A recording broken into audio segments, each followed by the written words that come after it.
because I didn't realize I was a moose fucker until I came to Scotland. Thank you. Anybody can fuck sheep.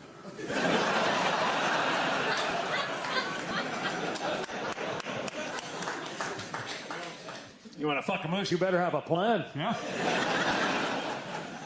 Think in advance of what you're doing back there. Get yourself an ice hockey stick so you can tickle his ear.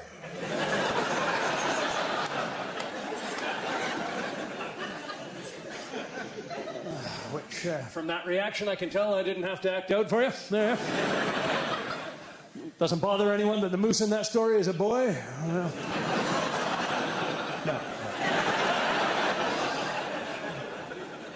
I'm actually enjoying the shit out of my life in Scotland. There's nowhere like Scotland, by the way. Knowing that there are Canadians, Americans, people all over the world that would be thrilled to be in an audience in front of Frankie Boyle on a fucking Saturday in Glasgow. You are a lucky, lucky audience.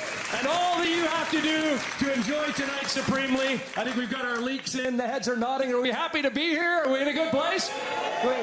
Do we feel thrilled that we're at a very unique event? This is one of your own. This man grew up in Glasgow. He's known all over the world. He's revered by other comedians. I'm honored to be sharing a stage with him. I hope you're honored to be in a theater watching his Netflix fucking show. Are we fucking excited about this? Yeah! Well, then let's make even more noise than that and welcome out the one, the only, your own Glasgow, Frankie Boyle!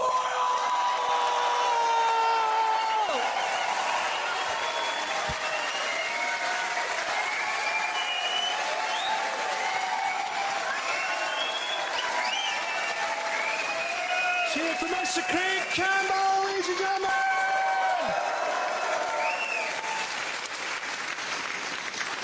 Oh, I'm 43 and I've got a body like a dropped lasagna. I'm 43 and I now ejaculate with all the force of Mary Berry's icing piper.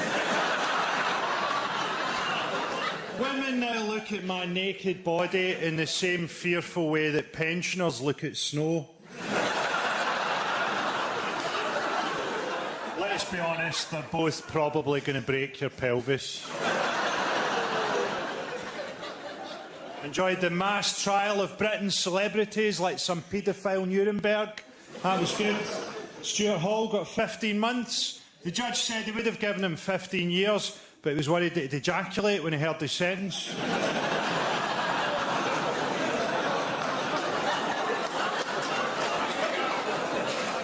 I get involved in celebrity paedophilia myself. I used to just stand in a corner and watch. I'd simulate the feeling of paedophilia by getting Jeremy Beadle to wank me off with his tiny hand.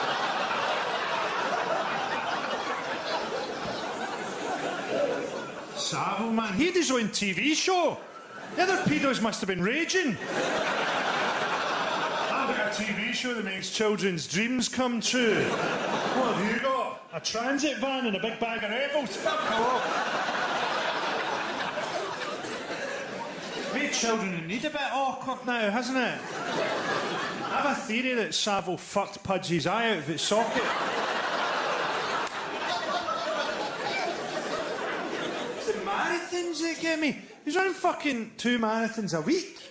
What's that about? Imagine you're a wee boy, you've escaped from one of these places where you've been pumped. Children's home or whatever. And you run all night long. You run as far as your little legs will carry you. And as dawn breaks, you hide in a ditch, you sleep in a ditch. Night falls again, you run again. You run to the limit of your young endurance. You've run 22, 23 miles. You think, that's it. I'm safe. No, you're not. Jimmy Savile had a paedophilic range of 26 miles.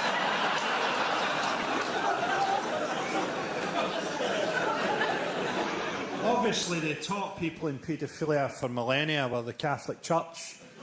That's why those little cherub angels had to evolve wings to try and fly up and away from the priests. That's why bishops had those big curly sticks to try and get them back down.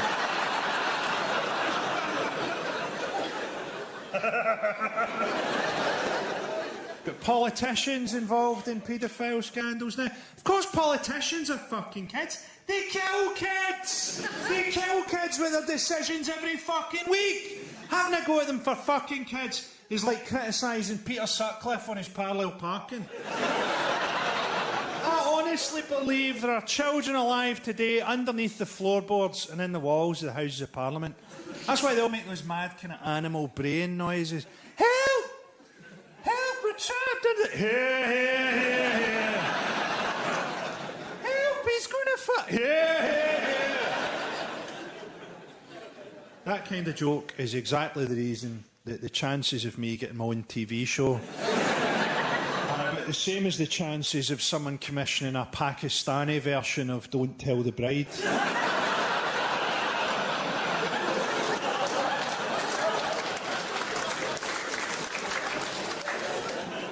So it looks like we have a Prime Minister who fucks dead pigs' faces. I have to throw in an allegedly there for the edit. Allegedly, he licks the faces of dead pigs. That has to be an upper-class thing, doesn't it? I don't think any working-class person has fantasised about putting their cock in a dead pig's head since Raoul Moat died. Those revelations came in a book called Call Me Dave, which is ironic because that is the last thing that anyone will be calling him for quite some time. What else has been happening? Everyone went nuts about that lion that got killed. I'm not saying it's not sad that a lion get killed. It is. I hate it when you see these photos of big fat American tourists and they've shot a giraffe and they're always wearing camouflage, like giraffes fucking shoot back.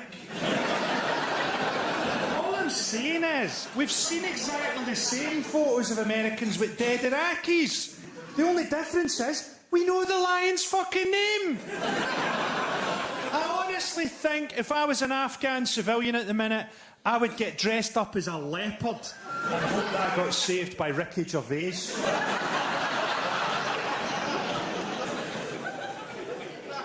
Got the refugee crisis in Cali. Those people are frightened as well. Can you imagine how frightened you have to be before the back of a British truck looks like a safe place? They're fighting to get into trucks that drugged teenagers are fighting to get out of. I'm totally pro-immigration. At the same time, I'd like to see a world where an African farmer can live and farm in Africa and doesn't have to try and cross the Mediterranean on a fucking punctured Lilo, then dangle under a lorry for 4 days so that he can get a job handing out lollipops in a nightclub toilet.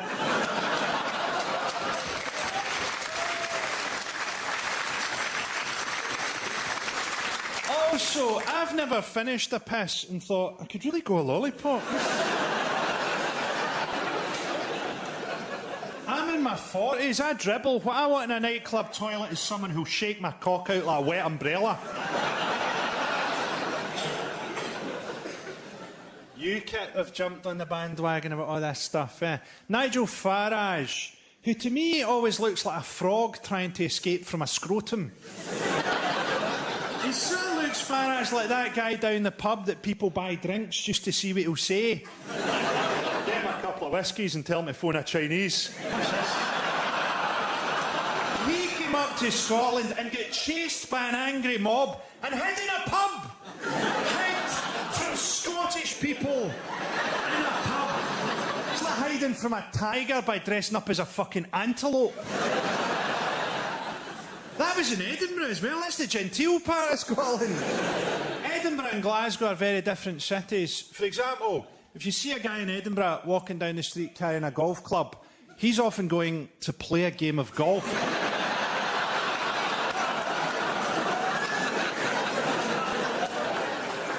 Farage dodged the question of whether he thought Idris Elba should be the next James Bond, and I think Idris Elba would be a great James Bond, because I want to see a Bond movie where the pre-credit sequence is just a black guy trying to drive an Aston Martin through central London. Someone seems to be shooting at us, Bond. I think it's the Met. UKIP want an Australian-style point system. Australia's the most racist place on earth. Ayers Rock is just a load of dead Aborigines with a tarpaulin pulled over it.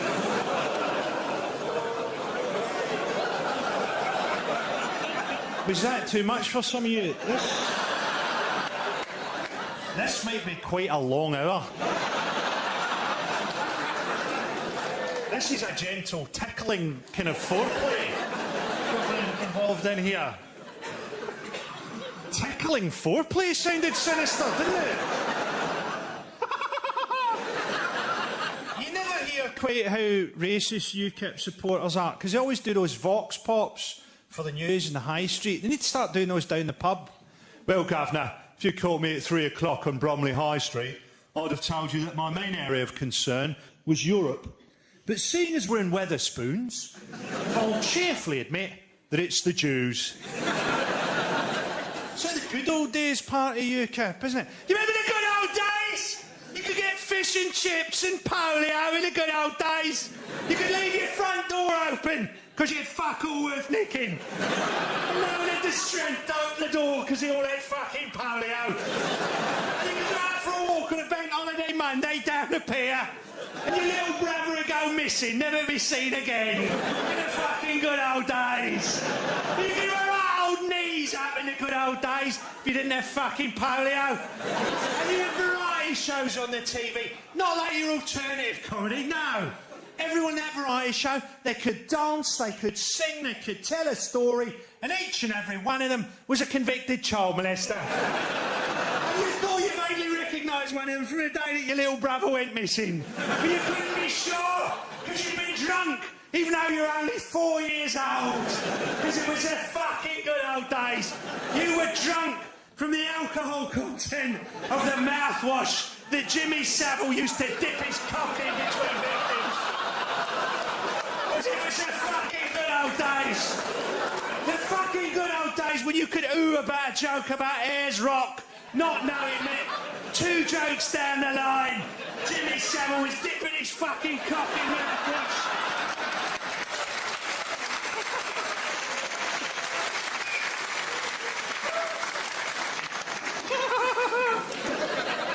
Okay, that bit's going in. Do you know the main place where refugees from Iraq get rehomed in Britain is Glasgow? No. Yeah, I didn't ask for exactly where. I wasn't just going to fucking fuck off the stage in the middle of this recording to go and find a fucking Iraqi refugee, eh? Did you go in the show? It was a bit weird, actually. He did about 10 minutes, and then he fucked off to Sight Hill. 2 hours later, he came back with a guy called Ahmed. Wished us all a fucking good night. Some of these sentences I say will just be the setups to jokes, pal. Okay? How you doing, anyway, buddy? Thanks for trying to help me out. You look like at some point in life you've had to pull a dangerous dog off your mum.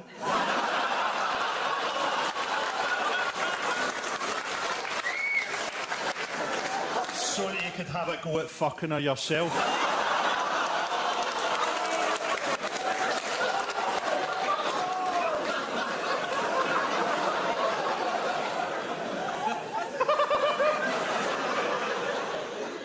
Do you know the main place they send Iraqi refugees?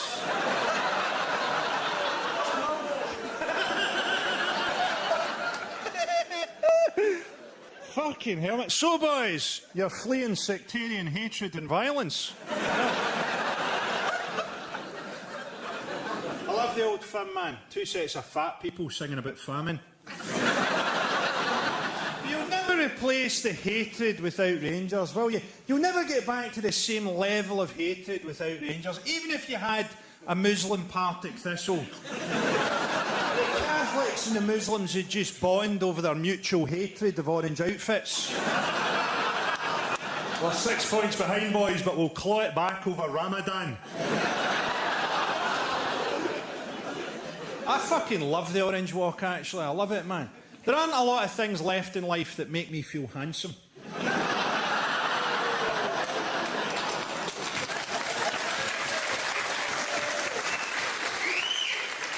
I totally mean this in a good way, right? I'm not saying the Orange Walk is gay. All I'm saying is, if I was trying to prove that I wasn't gay, that's not how I personally would go about it. Who are you calling gay? Fetch me my majorette stick and my big ribbon. I'm about to perform a wee routine that will leave you looking rather foolish. An English guy asked me the other week, what's the difference between a Scottish Catholic and a Scottish Protestant? Which is quite a difficult question, because there isn't one really. And the best I could come up with was this. A Scottish Protestant only thinks about his relatives who've passed away at good points in his life. I wish my dad was still alive to see me graduate. Wish my Uncle Tommy was still here to see me get this job. Whereas a Scottish Catholic only thinks about his dead relatives when he's doing something guilty or shameful. I'm sorry, Granny!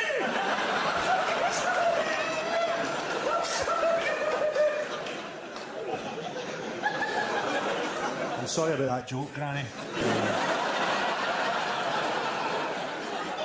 And my entire career to date. You were fucking blowing your nose really loudly during that joke, do you know that? You wanted a wee bit of attention? How you doing, man? Not like someone tried to set an episode of The Undateables in the werewolf community. How you doing, man? What are you, a straight guy that likes the gay look? A gay guy that likes the straight look, like myself? Yeah. You look like you've collected more rings than Sonic the fucking Hedgehog.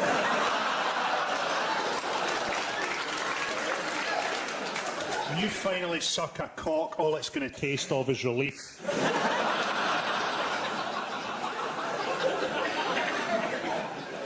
I haven't really done gigs in Scotland since the referendum, so all I know is that 55% of you are probably cunts.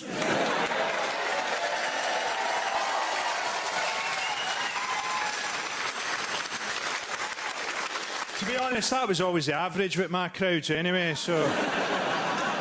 It was old people that swung the referendum, wasn't it? Do you know what it reminded me of? It reminded me of when you used to see an old Scottish couple on a quiz show, and you get behind them, you go, come on, be brilliant. Because they were Scottish and they're always daft as fuck. Question number 1. Do you think that you can sell oil for money? Do you think we could, Alec? Do you think we could sell the oil for money? Do you think someone would pay us money? Money for the oil? We don't think so, no. You fucking stupid old bastards. Now we've got austerity. It's pretty bad as well. Things are so bad in Glasgow that mothers have started dressing their children up as referees in the hope that people throw coins at them in the street. And everybody's looking for someone to blame, aren't they? Is it immigrants? Is it people on benefits? It was the fucking banks! They showed you them doing it on the fucking news! Am I the only person that remembers that? Am I going fucking crazy? Do you know what it reminds me of? It reminds me of watching Columbo at my granny when I was wee. Columbo! They'd show you the murder in the pre-credit sequence. It wasn't a whodunit. It was about Columbo proving that the guy did it. And then halfway through, my granny'd always go, I think it was her. Oh, Granny, it was fucking him! They showed you him doing it with a fucking paperweight. It's exactly the same thing with austerity. I think it's those Polish cunts round the corner. It was the fucking banks! The fucking banks!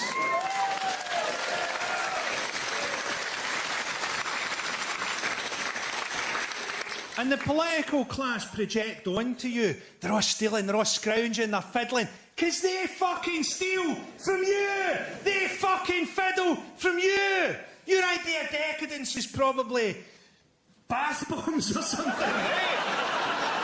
Do you know what psychological projection is? So, like, white Americans have a stereotype of black people as being criminals.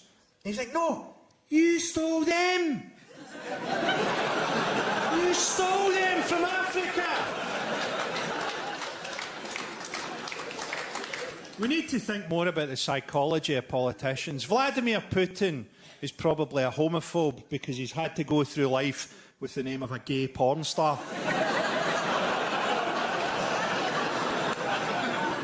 The Conservatives are very down on families that haven't worked for 3 generations because they know that if they make it to 5 generations, they qualify as aristocracy. a very clever thing in the election, actually. He insisted on having the TV debate with 7 leaders because he feels more powerful in a room with 7 people, as he knows that statistically one of them will have been raped by a Conservative MP. Watch Cameron in Parliament. This is true. Never uses the word children. He always goes, young people, problems for young people. Because he knows that if he says the word children, his whole backbench will come on his neck.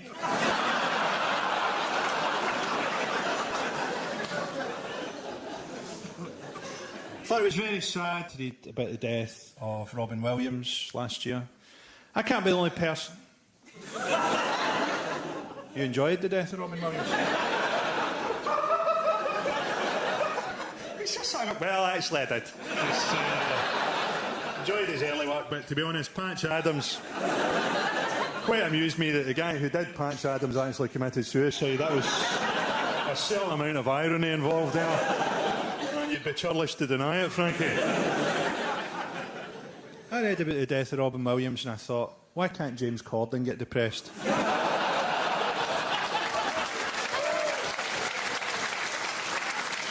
I did that in London. A guy got really fucking angry.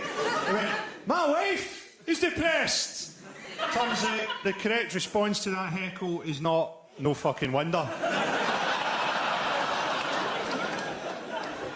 He said, this is all true. He went, the irony is, depression's a very serious illness. I said, you don't seem to understand what irony means. The irony here is that you're making me feel depressed. And he walked out. And as he walked out, he turned around and went, suicide can never be funny. I said, well, kill yourself and see if I laugh.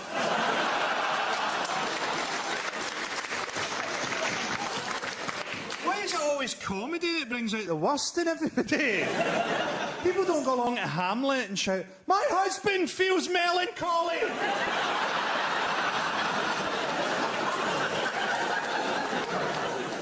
It's not always a happy talent being reflexively horrible to people, but it's the one I've got. I was in London a few months back, and a wee guy came up to me with a clipboard and he went, for just £20 a month, you could become a friend of St Paul's Cathedral. And I went, how much to fuck it then? That was actually the day of the Charlie Hebdo massacre. I was on the train down to London, and there's a guy sat across me with his laptop reading about the massacre as it happens, and he went into a long, I think racist rant about how Christians never get involved in terrorism. And he was from fucking Belfast. I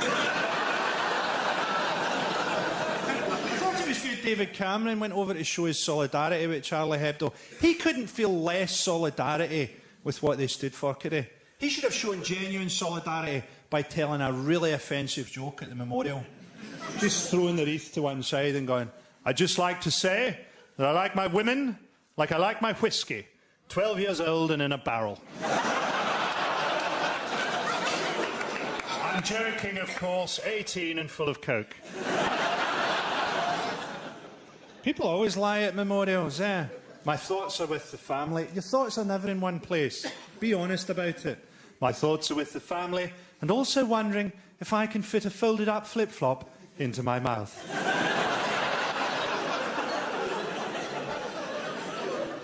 There is a place for offensive comedy. Comedy's just a thing we came up with, because most of the time we all think in the same little tram lines, and comedy's just a licence we gave to some people to say, go and see what's over there. And offensive comedy's just a wee bit further over there. We don't go over there to horrify you either. Just go over there because we think it might be really funny or interesting. Could be important. I'll give you an example. Look at something we'd all feel the same about. Something we all think is a good thing, like cancer research. Someone will come up to you and go, I'm running a marathon. My friend died from cancer. It's what he would have wanted. You sure? I think he'd rather be alive.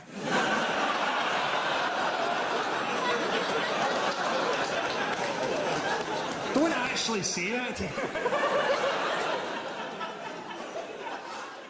Let's actually go further out. Let's pick something we couldn't possibly disagree on. What about that wee guy that raised all the money for cancer research? He had cancer himself, raised millions of pounds, so we all think the same. We all think that's heroic. Let's try and look at it another way. Cancer research gets done on animals. That wee guy was the fucking rabbit Hitler. We've been doing cancer research for decades. We've spent hundreds of millions of pounds. Maybe we should stop. Maybe we should stop and use the money to build a giant water slide park for people with cancer. A giant water slide park the size of a fucking city, and you only get in if you've got cancer. And on diagnosis day, the doctor will say, well, I've got good news and bad news. The good news is you've no idea how fast you go down a flume with no hair.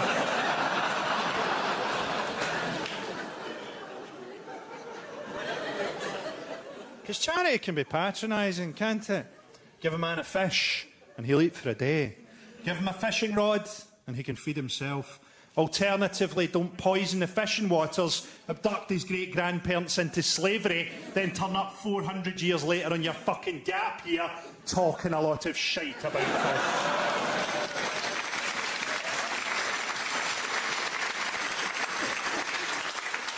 Charity ignores cultural difference, doesn't it? Oh, these people have to walk an hour every day just to find water. Maybe it's cultural. Maybe some people walk an hour every day to find water. Glaswegians drive 40 miles to get Krispy Kreme donuts. Comic Relief, who banned me. Comic Relief banned me just for going on and saying, I'm surprised to be here. I thought the only way I'd get back on the BBC would be if I started fucking kids. Comic Relief this year raised money for Malawi and Uganda. The colonial power in Malawi and Uganda was Britain. And Comic Relief is us saying to them, thanks for all the gold, boys. Thanks for all the diamonds. We've had a whip round and bought you a fishing rod. I hate these gap year fucking grief tourists as well. Oh, we all worked so hard over there. We all worked so hard in that village. No, you didn't. You spent half of every day working out how to hide your packed lunch. I hope those jihadi brides come back, just so they can one-up everybody's gap year stories at uni. That's nothing, Cynthia. I've spent the last 9 months eating hummus out of a skull. This next joke is my favourite joke that was cut out of Live at the Apollo. Terrible times in the Middle East at the minute. Things are so bad in the Middle East that porn stars have started referring to their pubic arrangement as a Gaza Strip. An area that's been so brutally pummeled that no child could ever hope to crawl out alive.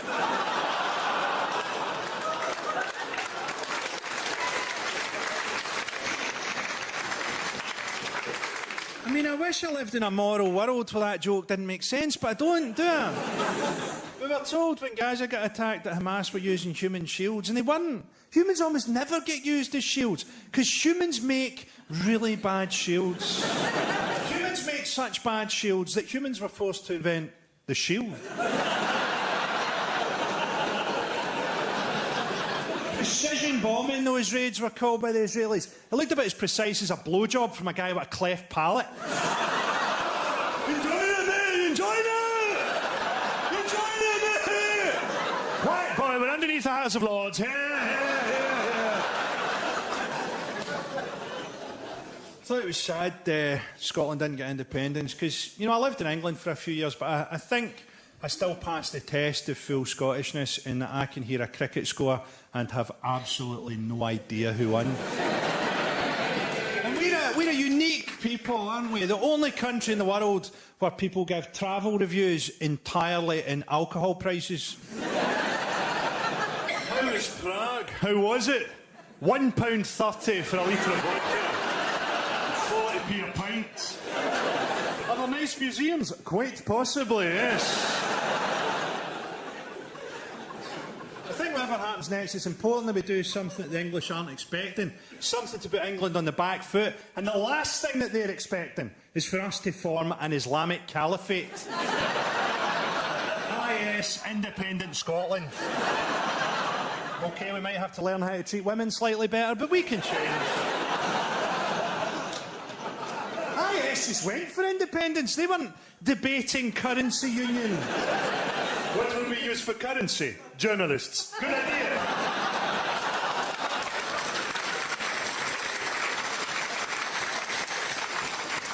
We have become more anglicised as a country. People say things like jog on now. Anyone who says jog on can fuck off.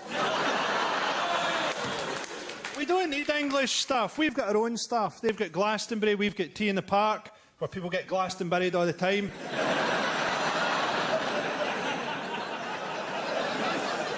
We could have had a Scottish homecoming after independence. Think about that. Standing at the border with bunting, welcoming back the Scottish diaspora. Half a dozen championship footballers, 40,000 tramps, Lulu and Bible John. A couple of years down the line, we'd have had some kind of socialist government as well. You're never going to elect a Scottish Nazi party, are you? Think how difficult it'd be to gas people who smoke 120 fags a day. ScotRail would never get us to the fucking camps on time. I quite liked... Do you remember that? Everyone's starving to death somewhere outside Lenzie. The Scottish Holocaust. Do you remember the idea? Remember the idea that after the general election, the SNP would have the balance of power? So any time anyone wanted to do anything or pass a law, they'd have to have an argument with a Scottish person. Oh, you're very good at this arguing business. I'm not part of the negotiating team. I'm just here to take your drinks order. Oh, could I have a cup of tea? No.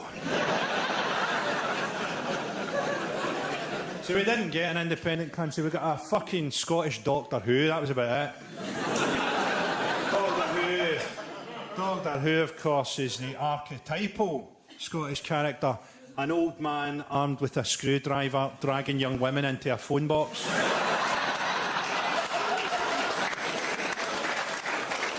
I'm taking you back to the 1970s. It's a negative place, Scotland. Negative. If Kanye had been born in Glasgow, it'd be called No You Canny. People moan like fuck in the winter as well, don't they? The main theme of winter moaning is why isn't transport running normally through 3 feet of fucking snow? Why isn't this plane moving through the snow? Like, what you really want is for the pilot to come over the intercom and go, well, I've been told that it's not safe to take off, but I thought, fuck it, let's give it a go.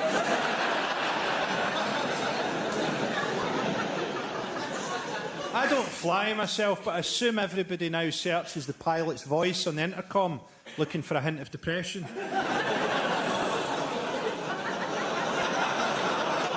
We went through a little bit of turbulence there in my marriage. That pilot had just been told that he had a baby on the way, so in many ways, he did the right thing. Hats off to the cunt. I don't really think that. I don't think that. I do. I've got kids myself. And I think he was right to fuck his plane right into a ski resort. I don't think that. Who would think that? But I do think it was funny. I do think it was funny that at some point his girlfriend must have hung up and gone, I think he took that quite well.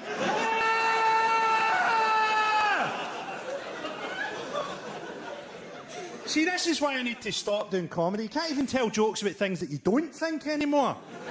If I did a tour, the first question of the first interview would be, so, what about all the people that are offended by your jokes? Have you taken that into consideration? When Ben and Jerry launch a new ice cream, they don't say to them, so, what about all the people that don't like ice cream? What about the people who consider it to be a bit cold? This has peanuts in it. Some people are allergic to peanuts. Put the fucking spoon down, you cunt!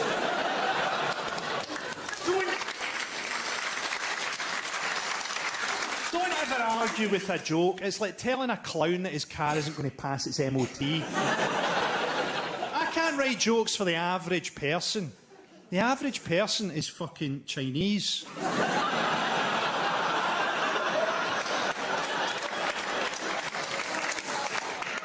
Also, have a bit of trust. I'm a professional comedian, right? There's a point to the jokes. I've not stopped a bus I've been driving to jump out and try and tell you a fucking joke. Have a bit of trust. Do you know what it feels like when someone gets offended? It feels like I'm a gynaecologist and someone's screaming that I've touched their vagina. I'm not saying that at some point I wouldn't have touched on lazy stereotypes. I'm sure I've done jokes about Welsh people being sheep shaggers or something. Remember that stereotype? Welsh people shag sheep? Before that guy from the Lost Prophets came along.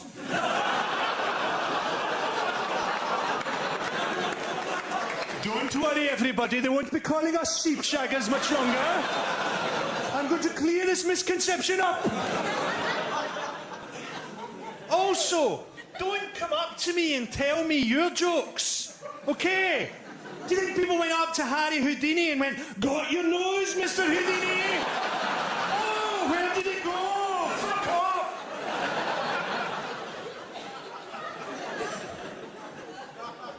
I hate consumerism. Miley Cyrus and Justin Bieber.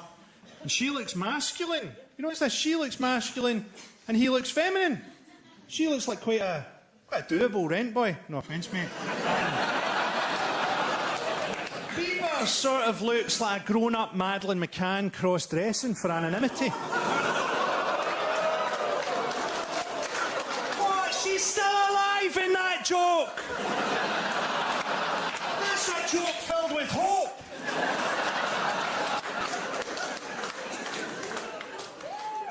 I like these wee consumer sugar festivals we have. Mother's Day. Sorry for ruining your vagina, Mum. There's a box of milk tray. Valentine's, celebrating the four-letter word that keeps us all together. Fear. I'm joking, of course. AIDS.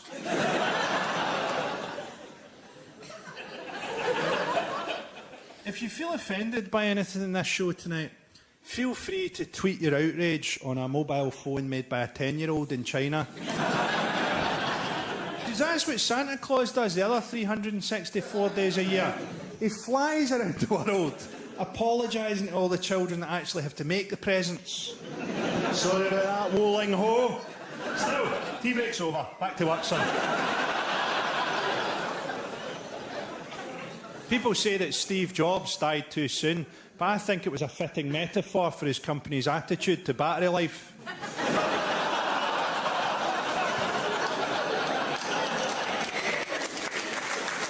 I honestly hope that they buried him in a coffin with a great big fucking crack on the lid. Do you know what Apple have got me doing with their battery life? They've got me scouring restaurants and cafes looking for an electricity point like a rapist with a 3-pin penis.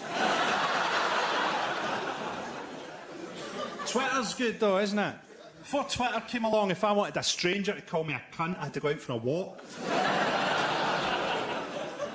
An old woman tweeted me, this is true, right?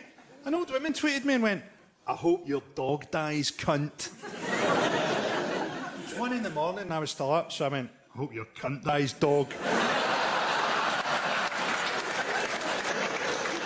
Because anyone control on Twitter, can they?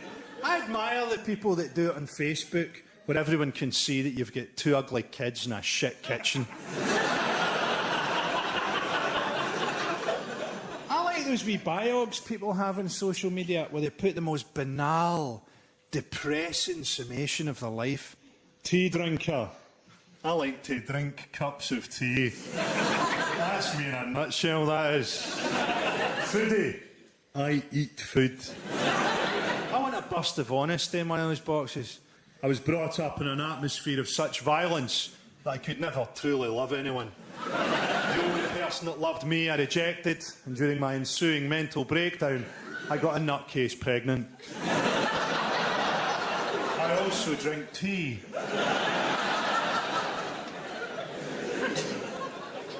People get really offended by jokes on social media, eh? Even if it's just a wee light-hearted joke about Michael Schumacher going into a coma or something. I gradually worked out people are offended because they don't understand the jokes. I grew up thinking that turning something into a joke was a way of explaining it to people. And as I've got older, I've realised turning something into a joke is actually a way of codifying information so that only a few people understand it. I don't know if you remember, but when Michael Schumacher went into a coma, I got a bit of grief for tweeting, "The only hope is that overnight, Michael Schumacher's brain will be repaired by elves." That's like a very light-hearted Elves and the Shoemaker.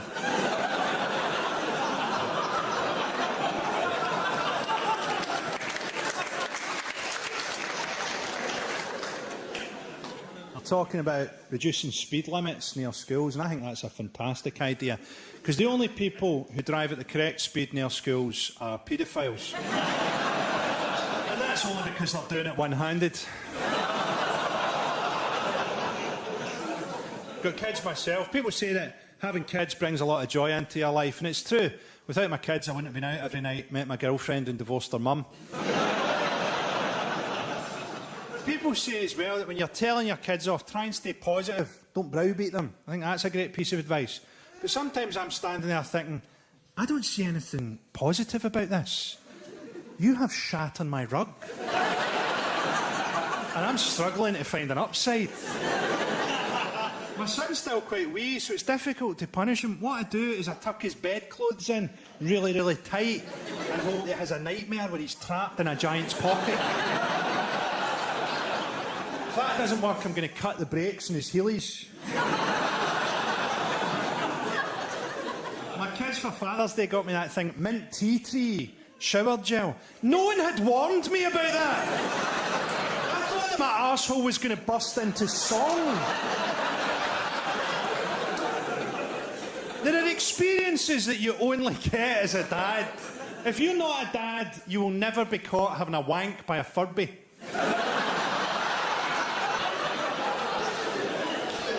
My kids are both at a great age, actually. They're both at an age where they think that anyone that shouts at me in the street must be some kind of fan. Oh, look, it's another fan. So it is. Quick, into the taxi. Into the taxi before the fan catches up with this. It's a Welsh guy who's in the Orange Walk. What are the fucking chances of that?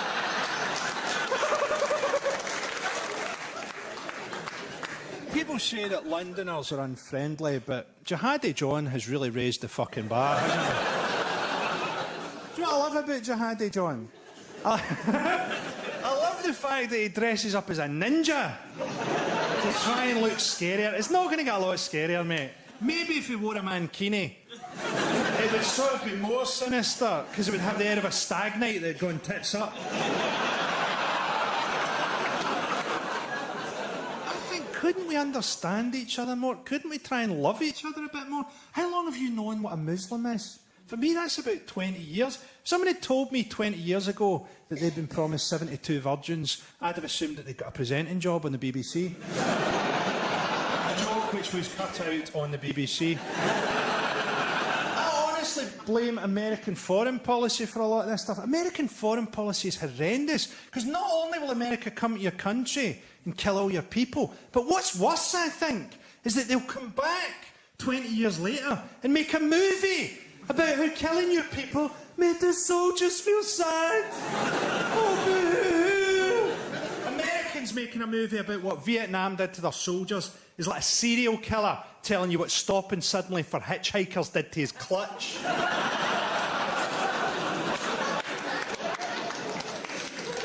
Honestly, wouldn't be surprised to learn that 100 years ago, America gave the rest of the world a safe word, and we've just forgotten what it is.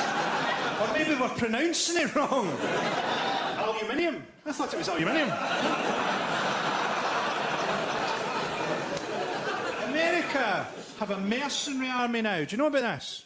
After the Vietnam War, you couldn't conscript people anymore. They all went mental. So you had to move to a mercenary model. And Britain did the same. That's why you don't get war poets anymore. Imagine what a war poet would be like now. There was a young boy who failed school, acted a bit of a fool, went out to Iraq, smoked a whole lot of crack, and his legs ended up in Kabul.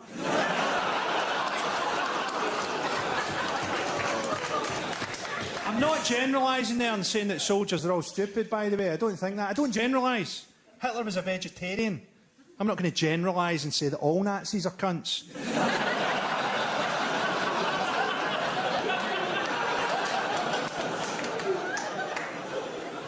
It's a strange society, Britain, isn't it? You can have sex at 16. You have to be 18 to watch porn. You can join the army at 16. You have to be 18 to buy Call of Duty. You can register to vote at 16, but you have to be 18 before politicians stop finding you attractive. And I decided to ask myself, how do they create the British elites? Now, I have to warn you, this routine goes to a really grim and depressing place. I'll try and do something afterwards that's jolly and happy. I'm lying, but I'm trying to give you hope. How do they create the British elites? Boris Johnson, a great big fucking bouncy castle with Alzheimer's. A great big pissed up dandelion. How do they make him? Well, they do the same thing the Spartans did. They take you away from your family, age 7 or 8. They put you in a single-sex environment. Then they do what any mind control operation does. They bore you with Latin and cricket and double Latin, and then very suddenly, sodomy. Boris Johnson evolved that fringe as a kind of makeshift cum shield. I don't think that literally about Boris Johnson, right? I'm being metaphorical. But I do think the English public school system creates the worst people in the world. Our elites are the only people in the world that feel jealous of orphans. That's why they always fuck kids from children's homes, because they feel jealous of orphans. And even as they're fucking them, they say, at least your parents died. Mine just wanted to go skiing more. It's not over yet either.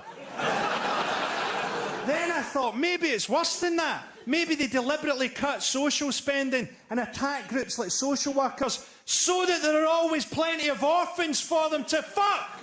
Maybe the British elites aren't just greedy and venal. Maybe they are the hands and eyes and teeth of a giant paedophilic monster. And the only time that monster feels any joy in life is when it's fucking children so young that the only way they can think to defend themselves from rape is to shout, Expelliarmus. There you go, ended up being a wee Harry Potter joke in the end.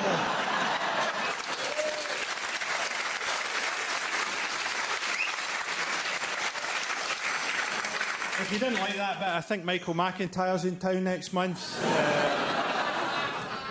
I watched Michael McIntyre the other night. He does a big bit about, you know, those beach umbrellas with the heavy base. He goes, oh, how heavy are those? And he mimes out trying to move over to his sunbed. And I'm watching it thinking, you don't move the fucking umbrella. That's why it's so heavy. You move the bed under the umbrella. And his fans are pissing themselves. And I'm just sitting there thinking, what else don't they know?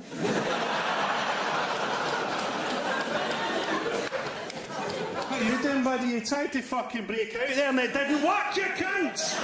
There's security at the door and you're fucking trapped in here. And if there's a fire, I'm going to sit in your fucking chest, you cunts. We're getting up at quite a tricky piece of material and pawing at the door like a fucking Yorkshire Terrier, you fucking despicable cunt.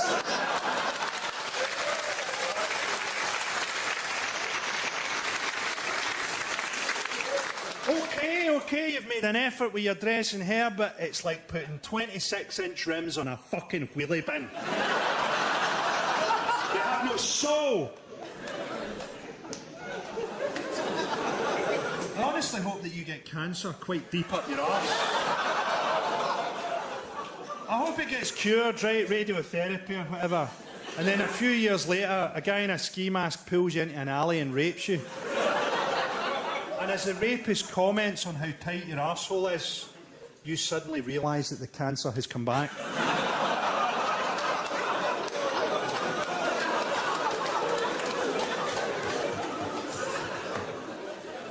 You missed the routine about the English public school system. The Scottish comprehensive system does quite a bit of damage as well, to be honest. It's metaphorical, that routine, but there's a grain of truth in it, because the public school system encourages sociopathic traits. This is a government that was sending disabled people letters telling them that they were fit for work when they were fucking dead. We think you'd make a brilliant draft excluder. You have a brilliant future ahead of you as a speed bump.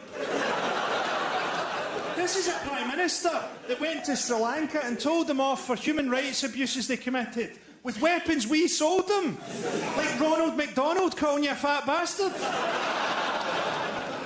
We need to engage more with politics, man. Most Scottish people think that NATO is just a nickname you give to a guy who lost a foot to diabetes.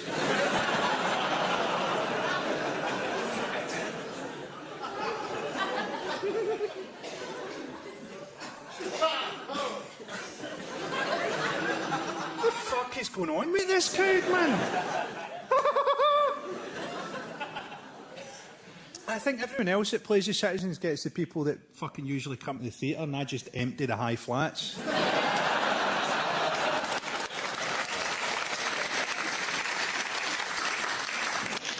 I honestly wouldn't have it any other way.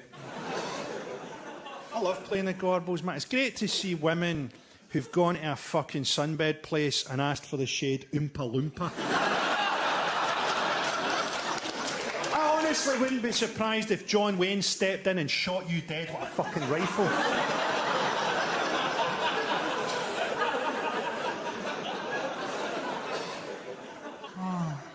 OK, I'll try and do something a wee bit more cheerful. If your fucking back teeth are floating, there's about 10-15 minutes left. 10 minutes, probably. I'll go quicker, just for you cunt. OK, I'll try and do something a bit more cheerful. Watched the documentary on stroke survivors the other night. A bit one-sided.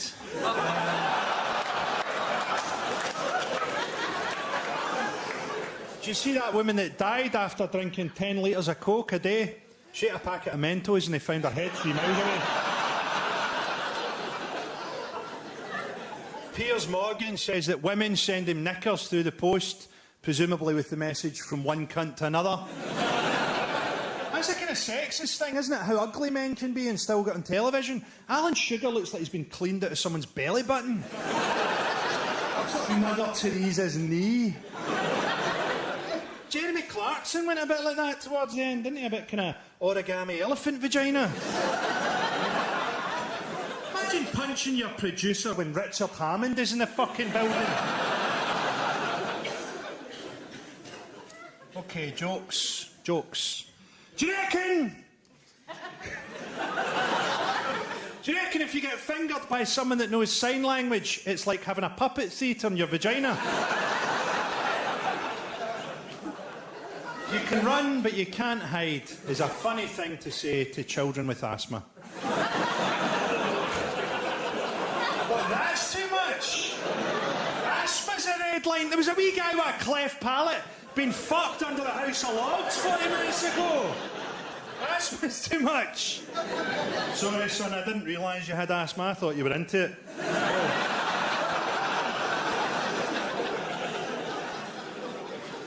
We live in a rape culture. We live in a porn culture. Do you see that thing you get on porn search engines that says, make this your homepage? Who does that? Who wakes up in the morning, is confronted with footage of a 48-year-old woman being fisted and thinks, I'm home? Humans are the only animals that watch porn, unless you include my cat. And I think it's quite a sad thing, really, porn, because it denies the reality of sex. Think of all the stuff that's in sex that isn't in porn. Like the fact that men get depressed after they come, almost as they come. A wee joke from God there.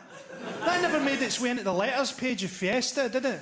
So I was doing it from behind, and I flipped her over, and as I came in her face, I suddenly realised that other people are essentially unknowable.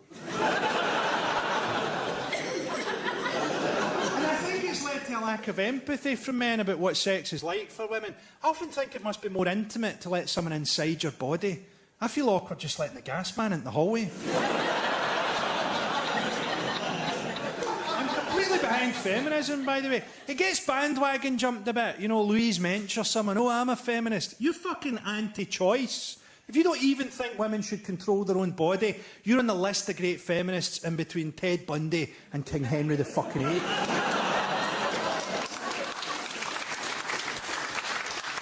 So I'm going to tell you about this wee incident I had when I wanted to do a routine about rape culture.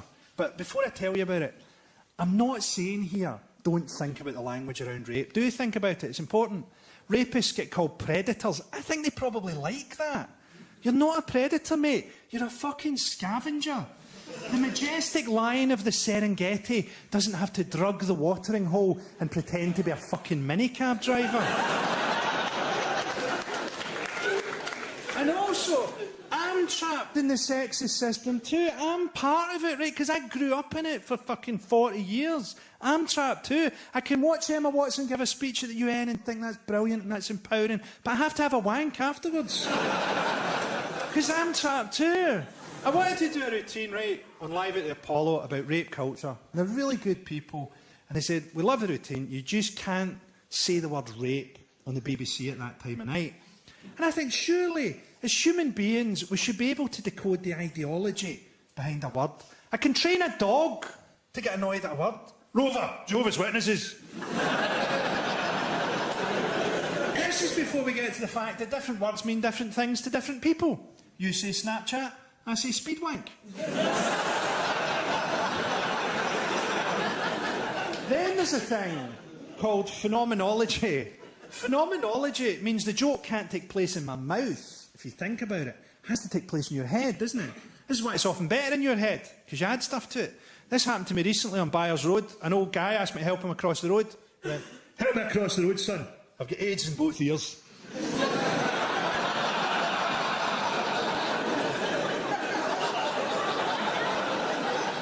Phenomenology works for everything. We've all got our own versions of stories.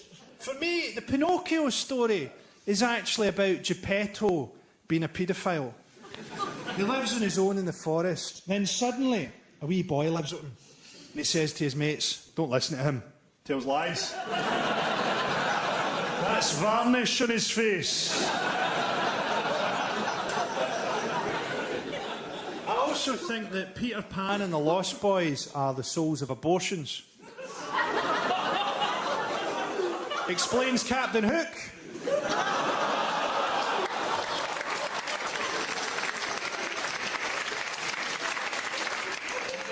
Then there was a story that I couldn't work out for ages. Cinderella. Quite a strange story. Because you think the climax of the story is going to be at the ball. She meets a handsome prince, they fall in love. You think that's it. Happily ever after. Instead, Cinderella runs away. And I was like, why does Cinderella run away? And then I worked it out. Cinderella has a dick. Cinderella's a beautiful transsexual woman. That's why the ugly sisters get her to do all the heavy work. She was born as a guy, but she's a beautiful transsexual woman. And she panics and thinks the handsome prince won't be into this. But the beauty of the story is, the handsome prince knows, and he loves her anyway. That's why he gets the glass slipper and he says, whoever fits this slipper, I will marry. And he knows that he'll find Cinderella because it's a fucking massive slipper.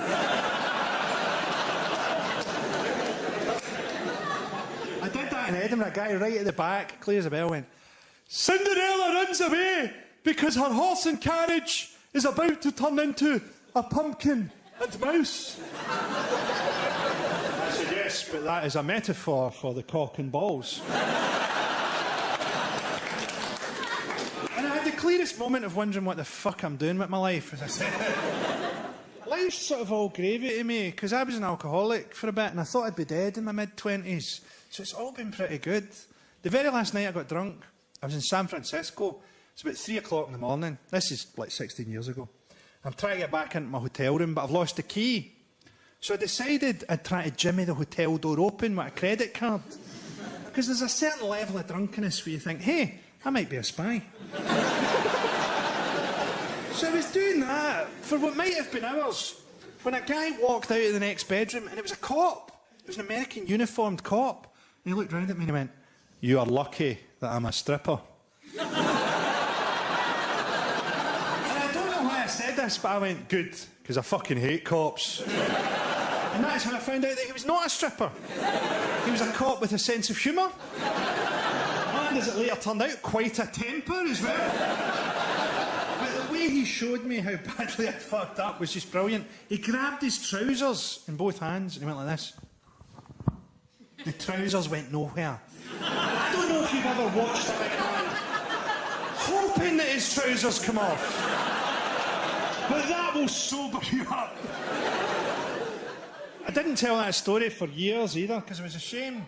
People would say to me, how was San Francisco, Frankie? And I go, £3.40 a pint.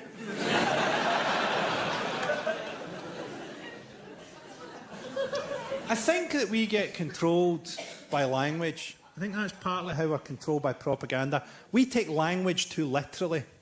You know, we mistake the menu for the meal. Anytime you're tempted to take language literally, have a think about how much good parenting goes on in Motherwell.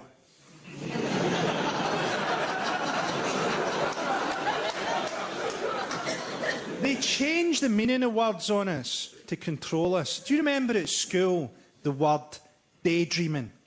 Daydreaming was a rebrand of the word thinking.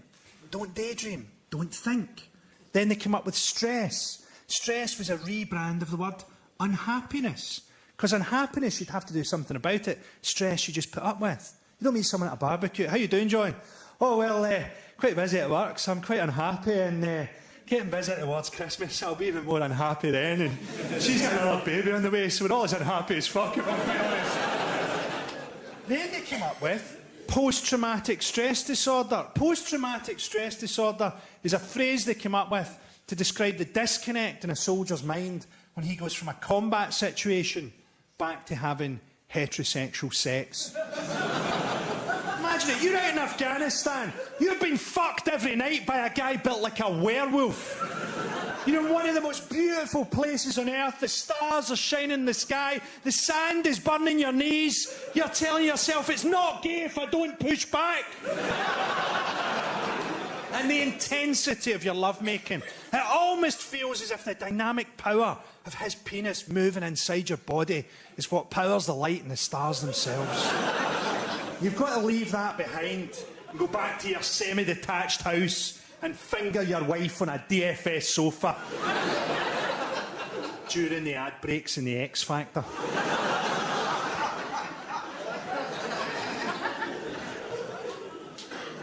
There's almost no hope in my work. And it's partly because I feel that hope is overrated. I think we are the descendants of people who are very wary and very cautious about stuff. Is that a leopard over there? Maybe that's a leopard. There's almost no evolutionary advantage to going, well, maybe it's not a leopard. Let's all just really hope that it isn't there. Those people were eaten by leopards.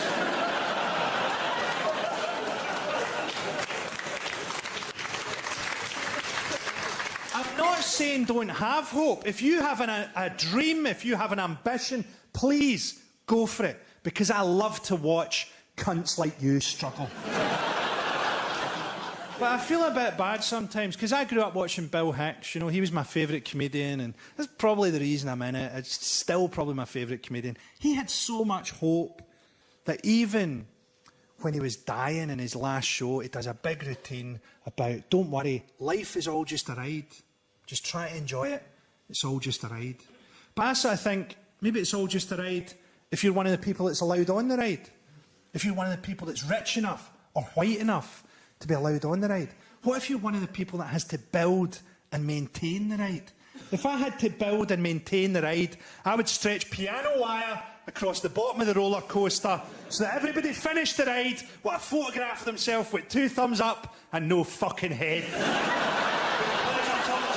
Take care of yourselves, all the best.